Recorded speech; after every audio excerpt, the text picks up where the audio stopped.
I had always believed dreams were nothing but random fragments stitched together by a restless mind. But when the same dream visits you every single night, when the same face looks at you with the same intensity as if he truly exists, it no longer feels like a dream. It feels like another life. Hello, I am Amit and welcome to Heartwarming Fables, where every story touches your soul and leaves you with a smile. Every night, as soon as I closed my eyes, I slipped into a strange world. It was old, almost ancient. The streets, the people, even the air felt like they belonged to another century. And in that world, there was always one constant him. His name was Aryan. At first, I thought it was nothing. Maybe my brain was recycling some forgotten movie scene, or perhaps it was triggered by an old book I had once read. But the more I dreamt of him, the stronger the connection became. His eyes weren't the eyes of an illusion. They were alive, filled with warmth, longing, and something so real that when I woke up, my chest ached as if I had left someone behind. One evening, after a particularly exhausting day at work, I took a shortcut home and passed by a small antique store I had never noticed before. Something about the dimly lit window drew me in. And there, in a dusty wooden frame, I saw a photograph that made my heart stop. My throat went dry, and I felt my pulse racing faster than it ever had. It was him, Aryan.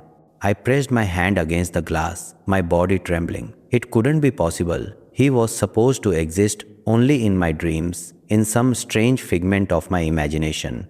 Yet here he was, staring at me from a photograph that must have been more than 100 years old. With shaky hands, I walked inside and asked about the photo. The old shopkeeper smiled knowingly, as if he had been expecting me. That, he said, is from an old haveli, not far from here. Belonged to a man named Aryan Singh, lived in the late 19th century.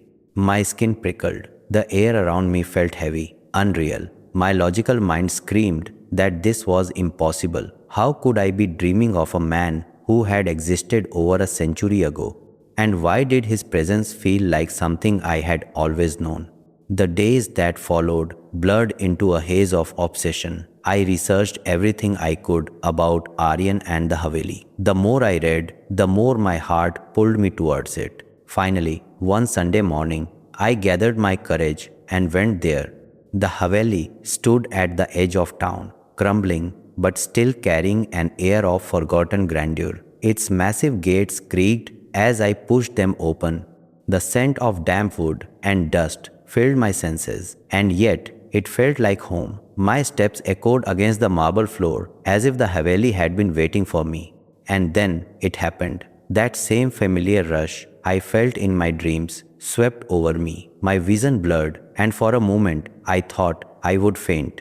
But instead, I felt myself slipping, like falling between two worlds. When I opened my eyes again, I wasn't in my time anymore. The walls of the Haveli weren't broken. The chandeliers sparkled with light, and the sound of laughter and music drifted from the courtyard.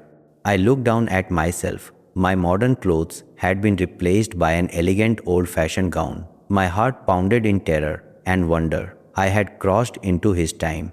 And then I saw him, Aryan. He stood at the far end of the hallway, dressed in a cream sherwani, his dark hair perfectly in place, his sharp features glowing under the lantern light.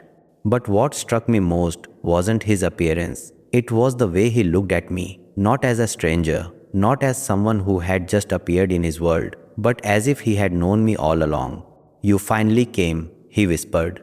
My lips parted, but no words came out. All I could do was nod, my throat tightening with emotions I couldn't explain. He walked closer, every step deliberate, and when he stopped in front of me, his hand reached out as though it had always belonged there. That night, he told me his story, about his family, his life, and the loneliness he had carried. And then he asked about me, my time, my world. Slowly, night after night, we built a bridge between centuries. We spoke of everything, from the stars to our fears, from silly jokes to aching confessions. And with each passing night, I realized I was falling in love, not just with a dream, not just with the idea of him, but with Aryan himself. His laughter, his honesty, his fire, his gentleness, they all pulled me into him, deeper than I had ever thought possible. But love across time is not simple. One night, as we sat under the ancient banyan tree of his haveli, he looked at me with eyes filled with a kind of sadness I had never seen before. I can bring you into my world forever, he said, his voice steady yet trembling. But if you choose me, you will never return to yours. You cannot live in both. You cannot have both. You must decide, stay with me or go back to your life. The words crushed me. My mind screamed with questions. How could I leave everything behind, my family, my friends, the life I had built? But how could I walk away from him when every part of my being knew he was mine? That night, I couldn't sleep. My heart throbbed painfully, torn between two worlds. But deep down, I already knew the answer. When I returned to him the next night, he stood waiting, his eyes searching mine, desperate for hope. Do you want to come with me? He asked softly, almost afraid of my answer.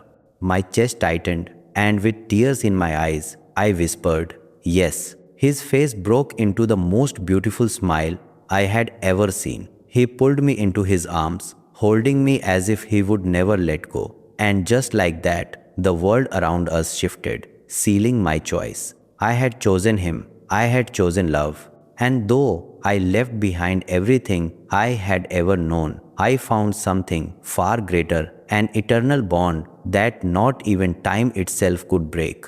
Because true love doesn't belong to one century, one lifetime, or one world. It finds you no matter where you are, and when it does, it whispers across time until you finally listen.